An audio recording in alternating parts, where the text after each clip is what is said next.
السلام علیکم ورحمۃ اللہ وبرکاتہ۔ میرے آج کے ناول کا نام ہے محبت اور اس کو لکھا ہے ردا عابد نے۔ آج اس کا یونی میں پہلا دن تھا۔ وہ نظر ادھر ادھر گھما رہی تھی۔ ہر طرف ایک گہما گہمی تھی، ایک الگ ہی جہان آباد تھا۔ اس نے اپنے باپ کی لاکھ احتیاط ورزی کے باوجود انگلینڈ کی مشہور یونی میں ایڈمیشن لیا تھا، اور اس کا ساتھ اس کی ماں کے ایک کزن نے دیا تھا جو خود ایک عرصے سے وہاں رہائش پذیر تھے۔ نبیل اور اس کی بیوی آرزو انگلینڈ کے ایک چھوٹے سے فلیٹ میں رہتے تھے جو کرائے کا تھا۔ حواس کو انگلینڈ آئے آج 2 ہفتے ہو گئے تھے، لیکن آج کل وہ ایک نوکری اور ایک ہاسٹل ڈھونڈ رہی تھی۔ پہلا ہفتہ تو اس کے مسیحاؤں نے مروت نبھاتے ہوئے اس کو اپنے گھر میں جگہ بھی دی تھی اور اس کا خیال بھی رکھا تھا، لیکن پچھلے 1 ہفتے سے آواز آرزو اور نبیل کا کھچا کھچا رویہ دیکھ رہی تھی۔ اگر دل کرتا تو اس سے بات کرتے اور اس کی کیئر کرنا چھوڑ دی تھی۔ اس سب چیزوں نے اسے ایک انتہائی قدم اٹھانے پر مجبور کر دیا تھا۔ وہ اپنے دل میں ایک ارادہ کر چکی تھی۔ آواز کی یونی کھلنے میں ابھی وقت تھا۔ اس سے پہلے وہ اپنے لیے ایک نوکری اور ایک ہاسٹل دیکھنا چاہتی تھی، لیکن اس سب سے پہلے اسے اپنے اندر ہمت جمع کرنی تھی، کیونکہ یہ سب اتنا آسان ٹاسک نہیں تھا جتنا وہ پاکستان سے نکلتے ہوئے سوچ کر آئی تھی۔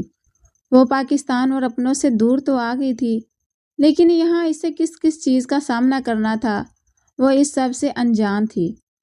آبان اور نورین بیگم کی 3 اولادیں تھیں۔ سب سے بڑی بیٹی آواز تھی، اس سے چھوٹی رمشا اور سب سے چھوٹا پارس تھا۔ آبان صاحب کے گھر ہر وقت ایک کوفت زدہ شور رہتا تھا۔ ان کے گھر پیسے کو لے کر ہر وقت آبان صاحب اور نورین بیگم کے درمیان جھگڑا رہتا تھا، جس کے نتیجے میں آبان صاحب کے دونوں چھوٹے بچے ذہنی اذیت کا شکار ہو رہے تھے۔ ہر کوئی ایک دوسرے سے کھینچا کھینچا رہتا۔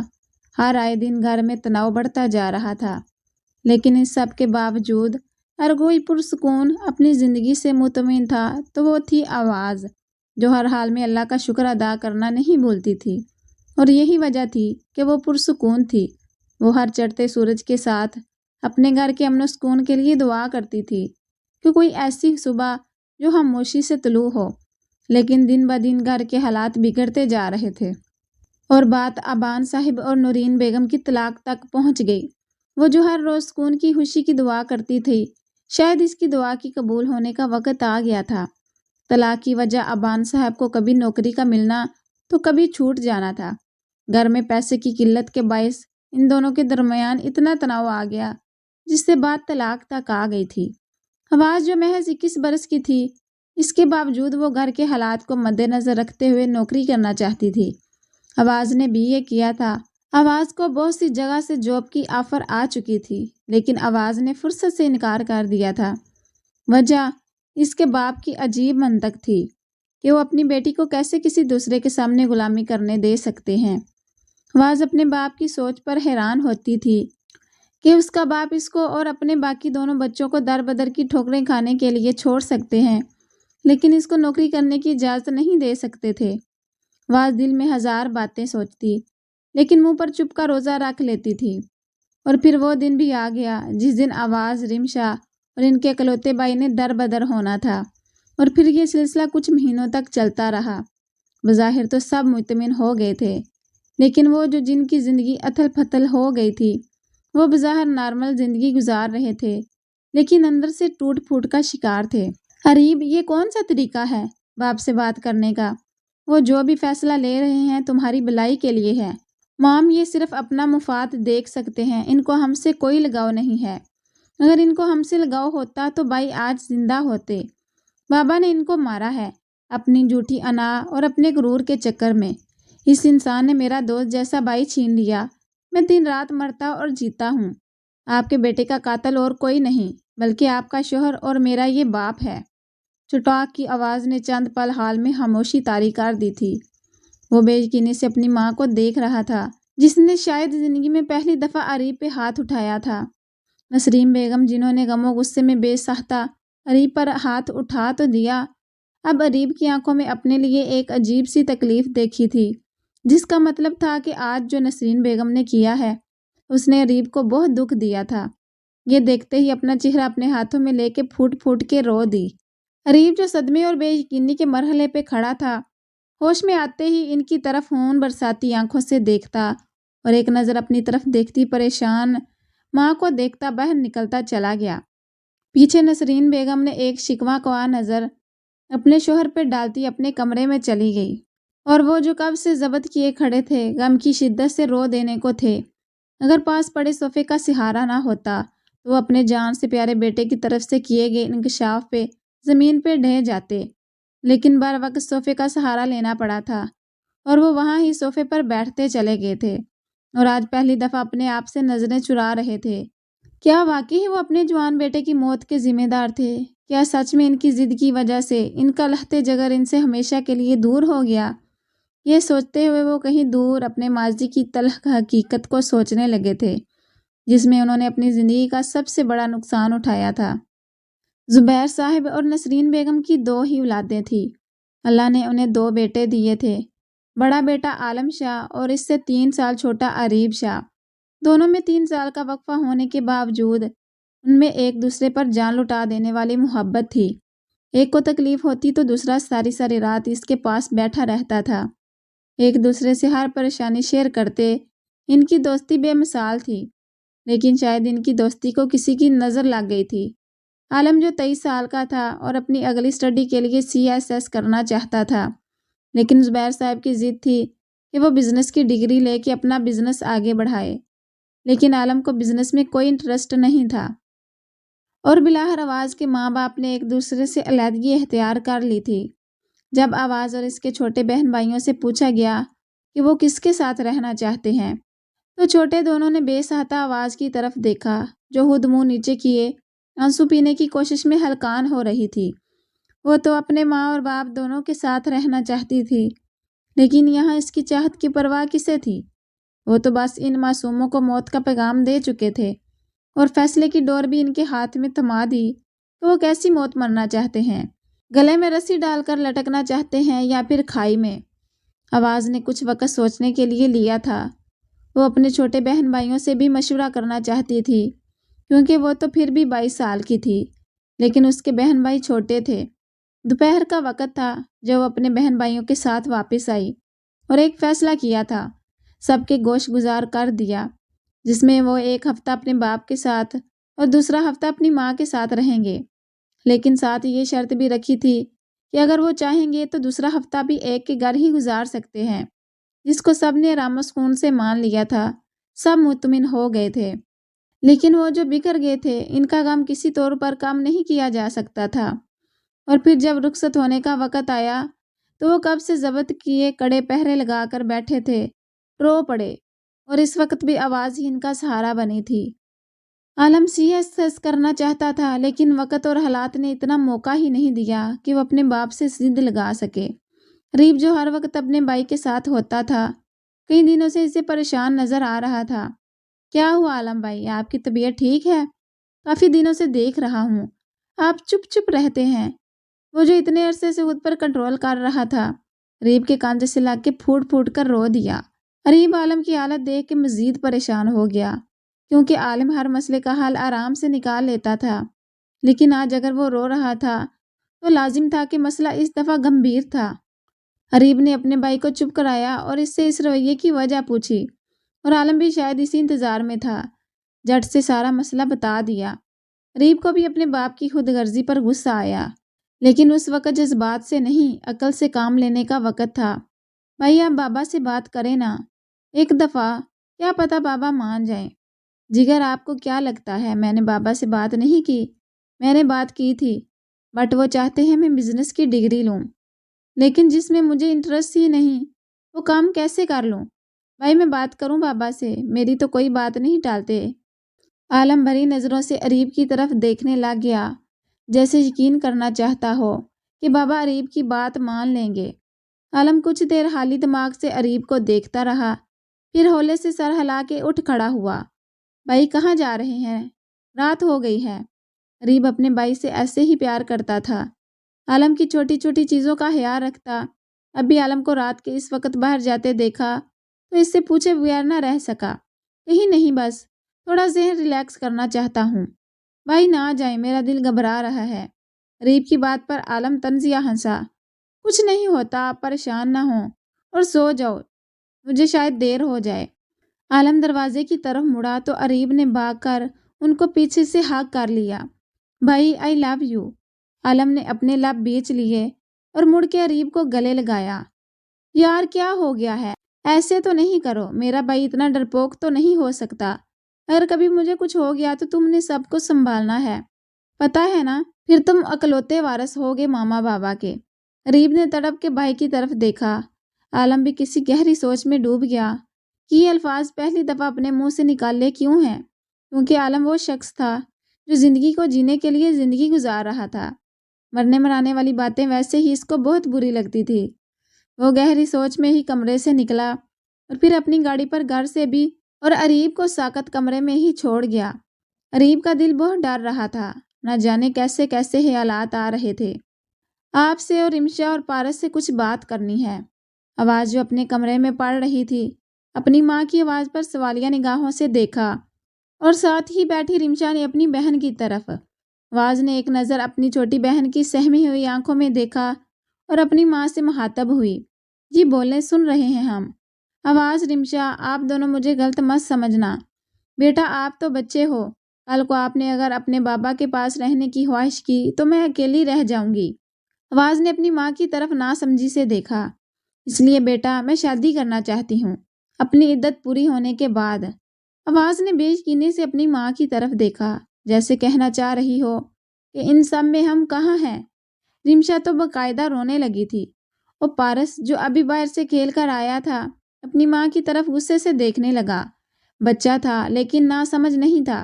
کس سے کرنا چاہتی ہیں شادی آپ؟ یہ بھی بتا دیں۔ نورین بیگم جو آواز سے کسی سوال کی توقع کر رہی تھی، اس کی بجائے پارس کے منہ سے ایسا سوال سن کر آگ بگولا ہو گئی۔ یہ کس لہجے میں بات کر رہے ہو؟ تمیز باہر بھول آئے ہو؟ کیوں؟ جب ہم تینوں کی زندگی کا سوال ہے تو ہم تینوں آپس میں باز پرس کرنے کا حق نہیں رکھتے؟ پہلے آپ نے اور بابا نے ڈائیورس کا پلان خود کر لیا اور ہم سے اس وقت پوچھا گیا جب سب کچھ ہو گیا تھا۔ اب بھی شادی کرنے کے بعد بتا دیتی، کیا فرق پڑنا تھا؟ پارس جو پچھلے 2 مہینوں سے سب تماشے دیکھ رہا تھا آج پھٹ پڑا۔ چٹاک۔ آواز ابھی تک اپنی ماں کی صفاقی پہ حیرت زدہ تھی کہ تھپڑ کی آواز سے ہوش میں آئی۔ ماما۔ آواز بے یقینی سے اپنی ماں کو دیکھنے لگی۔ نہیں آپ ہی مار لینے دیں انہیں، لیکن آج میں بھی جاننا چاہتا ہوں کہ کون ہے وہ جس کی وجہ سے آپ نے مجھے تھپڑ مارا۔ بتائیں ماما، کون ہے وہ؟ پارس چپ ہو جاؤ پلیز۔ رمشا جو ڈری ہوئی تھی جان سے پیارے بھائی کو چپ کروانا چاہا، لیکن پارس آج شاید سارے حساب برابر کرنا چاہتا تھا، اس لیے ماں سے سخت لہجے میں باز پرس کر رہا تھا۔ ماما آپ جو کرنا چاہیں کر لیں، آپ کی زندگی ہے، آپ نے اپنے لیے زیادہ بہتر فیصلہ کر سکتی ہیں، لیکن میری ایک شرط ہے۔ کیسی شرط؟ یہی کہ آج کے بعد ہم تب ہی آپ سے ملیں گے جب بابا ہمیں آپ کے پاس بھیجنا چاہیں گے۔ ٹھیک ہے، جیسے تم لوگوں کی مرضی۔ نورین بیگم آنکھیں چراتی وہاں سے جا چکی تھی، لیکن کمرے میں کھڑے تینوں نفسوں کو ساکت کر گئی تھی۔ سب سے پہلے ہوش رمشا کو آیا تو وہ جڑ سے اپنی بہن کے ساتھ لا کر پھوٹ پھوٹ کر رو دی، لیکن آواز تو جیسے کاٹو تو بدن میں لہو نہیں ہونے کی مترادف ہو گئی تھی۔ وہ بے یقینی سے ابھی تک دروازے کو ہی دیکھ رہی تھی کہ شاید اس کی ماں واپس آئے اور کہے کہ میں جھوٹ بول رہی تھی، تم لوگ مجھے چھوڑ کے نہیں جاؤ گے۔ لیکن نورین بیگم نے نہیں آنا تھا اور وہ نہیں آئی۔ آپی، ماما ہمارے ساتھ ایسا کیسے کر سکتی ہیں؟ پارس کو جب ہوش آیا تو وہ بھی اپنی بہنوں کے ساتھ لگ کے رو پڑا، لیکن شاید آواز آج پتھر کی مورت بنی ہوئی تھی۔ اپنے دونوں بہن بھائیوں کا ہاتھ پکڑا اور باری باری دونوں کا بیگ تیار کر کے گھر سے باہر قدم رکھ دیا۔ اپنی تو ہوش شاید نہیں تھی۔ آپی ہم کہاں جائیں گے؟ تینوں گلی کے نکر پر کھڑے رکشے کا انتظار کر رہے تھے کہ رمشا نے سہمی ہوئی آواز میں اپنی بہن سے پوچھا۔ آواز جو کسی گہری سوچ میں ڈوبی ہوئی تھی، رمشا کی آواز پر اس کو حالی حالی آنکھوں سے دیکھنے لگی۔ آپی میں آپ سے کچھ پوچھ رہی ہوں، آپ ہم کہاں جائیں گے؟ آواز نے رمشا کی بات پر لمبا سا سانس کھینچا اور ابھی سے کچھ جواب دیتی کے پاس ایک رکشا آ کے رکا۔ آواز اپنے چھوٹے دونوں بہن بھائیوں کا ہاتھ پکڑ کے رکشا میں بیٹھ گئی۔ چلیں بھائی، آپی ہم کدھر جا رہے ہیں؟ بابا کے پاس، اور کہاں جائیں گے؟ رمشا کو تھوڑا سکون ملا، لیکن اب وہ آنے والے وقت کے لیے پریشان ہو رہی تھی۔ مطلوبہ جگہ پر پہنچ کر آواز نے پرسکون سا سانس لیا جیسے سارے مسئلے ان سانس کے ذریعے ہوا ہو جائیں گے۔ ابھی ان لوگوں نے اپنے باپ کے گھر میں قدم رکھا تو ایک نسوانی آواز نے ان کو اپنی طرف متوجہ کیا۔ وہ چند قدم آگے بڑھے تھے کہ جیسے تینوں پر آسمان آ کے گرا تھا۔ ایک عورت کو اپنے باپ کی باہوں میں باہیں ڈال کے بیٹھا دیکھ کر تینوں کے رنگ اڑ گئے تھے۔ تینوں بے یقینی سے کبھی اپنے باپ کو تو کبھی ان کے ساتھ بیٹھی اس عورت کو دیکھ رہے تھے۔ ابان صاحب کی نظر جیسے ہی دروازے کی طرف اٹھی تو جیسے ان کی آنکھیں پتھرا گئی تھی۔ وہ لڑکھڑاتے قدموں سے اپنے بچوں کے پاس پہنچے تو آواز سمیت باقی دونوں بھی ایک ایک قدم پیچھے ہوئے۔ وہ تو ابھی تک اپنی قسمت کی ستم ظریفی پہ حیران ہو رہے تھے۔ ابھی تو ایک قیامت آ کے گزری تھی کہ اب دوبارہ ایسا طوفان ان تینوں معصوموں کا منتظر تھا۔ اب کی بار یہ طوفان اپنے ساتھ کیا کیا لے کے جانے والا تھا کوئی نہیں جانتا تھا۔ بیٹا میں سب بتاتا ہوں، پلیز اندر چلو۔ ابان صاحب سے جب کوئی بات نہ بان سکی تو لڑکھڑاتی آواز میں اپنے بچوں سے التجا کی۔ عنبر بیگم نے ابان صاحب کے منہ سے بیٹا لفظ سنا تو وہ جان گئی کہ یہ ابان صاحب کی اولاد ہے، لیکن وہ پریشان اس بات پہ تھی کہ وہ ایک ہفتہ پہلے کیسے آگے تھے، جبکہ ابان صاحب نے تو کہا تھا بچے ایک ہفتے بعد آئیں گے۔ انہی سوچوں میں اریب اپنے بابا کے کمرے میں گیا۔ زبیر صاحب جو کہ کتاب پڑھنے میں مصروف تھے، اریب کی آواز پر دروازے کی طرف دیکھا۔ اریب نے کمرے میں نظریں گھمائی تو نسرین بیگم کمرے میں موجود نہیں تھی، شاید باتھ روم میں تھی۔ بابا مجھے آپ سے کچھ بات کرنی تھی۔ زبیر صاحب نے حیرانگی سے اپنے لاڈلے بیٹے کی طرف دیکھا تو ہلکا سا مسکرا کر اس کو اندر آنے کی اجازت دی۔ اریب کمرے میں آیا تو زبیر صاحب کے سامنے صوفے پہ بیٹھ گیا۔ زبیر صاحب تو آج اریب کی ہر حرکت پر حیرت زدہ ہو رہے تھے، کیونکہ نہ تو اریب نے کبھی زبیر صاحب اور نسرین بیگم کے کمرے میں آنے کے لیے اجازت مانگی تھی۔ اس کا جب دل کرتا نہ دن دیکھتا نہ رات، دھڑلے سے کمرے میں آ جاتا تھا۔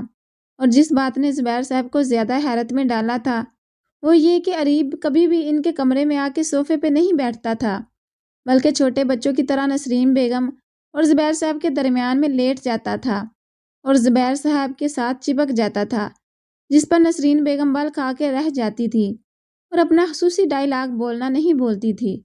اریب کی اس حرکت پر وہ مصنوعی غصے سے ہمیشہ کہتی، اریب تم مجھے اپنی سوکن لگتے ہو، جس پہ ہمیشہ زبیر صاحب تو اپنے کہکے کا گلا گھونٹ کر صرف ہنسنے پر اکتفا کرتے تھے، کیونکہ وہ اپنی بیگم سے ایک دفعہ کہکا لگانے پہ اپنی اچھی خاصی کروا چکے تھے، اور نسرین بیگم نہ تو ناراضگی کی دنوں میں زبیر صاحب کو لفٹ کروائی تھی، بات کرنا تو دور کی بات، اور نہ ہی اپنے قریب آنے دیتی تھی، جس سے زبیر صاحب زیادہ الجھن کا شکار ہوتے تھے۔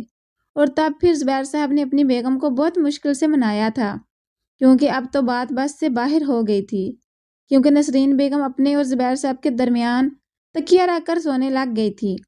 تب انہوں نے سوچ لیا تھا کہ جو مرضی ہو جائے وہ اپنی بیگم کو ناراض کرنے کا رسک نہیں لیں گے۔ زبیر صاحب اپنی سوچوں سے اریب کی آواز سے ہوش میں آئے۔ بابا وہ مجھے کچھ کہنا تھا، آپ میری بات مانیں گے نا؟ آج تو اریب کی ہر ادا زبیر صاحب کو حیران کر رہی تھی۔ اریب کے اس رویے نے زبیر صاحب کو سنجیدہ ہونے پر مجبور کر دیا، کیونکہ اریب بے دھڑک بات کرتا تھا، کبھی تمہید نہیں باندھی تھی۔ زبیر صاحب کے منہ پہ پریشانی کے آثار واضح ہو رہے تھے۔ کچھ وثوق کے بعد زبیر صاحب نے سوالیہ نگاہوں سے اریب کی طرف دیکھا۔ ابھی وہ کچھ بولتا کہ اس کی ساری توجہ اس کے فون نے اپنی طرف کھینچی۔ فون پر دیکھا تو عالم بھائی لکھا نظر آیا۔ اس نے جلدی سے فون اٹھایا۔ یہ دل تو پہلے ہی ڈر رہا تھا، لیکن فون کے اس پار کسی اور کی آواز سن کے وہ ساکت ہوا تھا۔ دوسری طرف کال چل رہی تھی اور اریب کا رنگ ہر پل کے ساتھ بدلتا جا رہا تھا۔ اسی اثنا میں نسرین بیگم بھی باتھ روم سے نکلی۔ اریب کو اپنے بابا سے اتنے دور بیٹھے دیکھ کے ایک پل کو وہ بھی رکی تھی، لیکن اگلی آواز نے نسرین بیگم کو اریب کے پاس بھاگ کر جانے پر مجبور کر دیا تھا۔ اریب فون پہ بات کرتا کرتا ایک دم اٹھا، آنکھوں سے آنسو متواتر بہہ رہے تھے اور منہ سے صرف یہی الفاظ نکل رہے تھے، نہیں عالم بھائی کو کچھ نہیں ہو سکتا، نہیں۔ جس آواز کو سن کے نسرین بیگم بھاگتی ہوئی اریب کے پاس آئی تھی۔ زبیر صاحب کا بھی رنگ پل بھر میں اڑا تھا۔ اریب کے ہاتھ سے فون گرا تھا اور وہ روتا ہوا زمین پہ بیٹھتا چلا گیا۔ زبیر صاحب نے جڑ سے فون اٹھایا اور اریب اور نسرین بیگم کو لیے عجلت میں باہر نکلے۔ نسرین بیگم کی حالت بھی اریب سے کچھ کم نہیں تھی۔ حالت تو زبیر صاحب کی بھی غیر ہو رہی تھی، لیکن وہ ابھی اپنے آپ کو بے سہارا نہیں چھوڑ سکتے تھے۔ انگلینڈ کے ایک مشہور ہسپتال کے آگے گاڑی رکی تو سب سے پہلے اریب اندر کی طرف بڑھا اسے ابھی صرف اپنے جان سے پیارے بھائی کی فکر تھی، جس کے ساتھ اس نے اپنا سارا بچپن گزارا تھا، جس سے اپنی ہر الٹی سیدھی ضدیں منوائی تھی۔ وہ سیدھا کاؤنٹر کے پاس گیا اور آنسو سے بھری آنکھوں سے کاؤنٹر پہ بیٹھی لڑکی سے ابھی تھوڑی دیر پہلے ایکسیڈنٹ کیس کے بارے میں دریافت کرنا چاہا، لیکن آواز نہیں نکل رہی تھی۔ اتنی دیر میں زبیر صاحب بھی نسرین بیگم کے ساتھ کاؤنٹر کے پاس پہنچ چکے تھے۔ ریب کو پیچھے کر کے اپنے اندر تمام ہمت جمع کر کے عالم کے بارے میں دریافت کیا۔ کاؤنٹر پہ بیٹھے شخص نے اشارے سے ان کو ایک طرف لے جانے کو کہا۔ سب نے اس شخص کے اشارے کے تعاقب میں چلنا شروع کر دیا۔ ریب کو لگا جیسے جیسے وہ قدم آگے بڑھا رہا ہے، اس کے پاؤں زمین میں دھنسے چلے جا رہے ہیں۔ آخر وہ اپنی مطلوبہ جگہ پہنچ گئے۔ دروازے کے باہر کھڑے شخص نے جب ان کو دیکھا تو اریب کے پاس آ کر اس نے جان پہچان کروائی۔ اریب تو کالی کالی آنکھوں سے اس شخص کو دیکھ رہا تھا۔ زبیر صاحب خود ہی آگے بڑھے اور اس شخص کا شکریہ ادا کیا۔ وہ بھی ان کو الوداعی کلمات ادا کہہ کر چلا گیا۔ اتنی دیر میں اریب دروازے کے ساتھ کھڑا اپنے بھائی کی حالت پر خود میں تکلیف محسوس کر رہا تھا۔ وہ مسلسل روئے جا رہا تھا۔ نسرین بیگم بھی رو رو کے اپنی حالت بگاڑ رہی تھی۔ ان میں اگر کوئی ہمت دکھا رہا تھا تو وہ زبیر صاحب تھے۔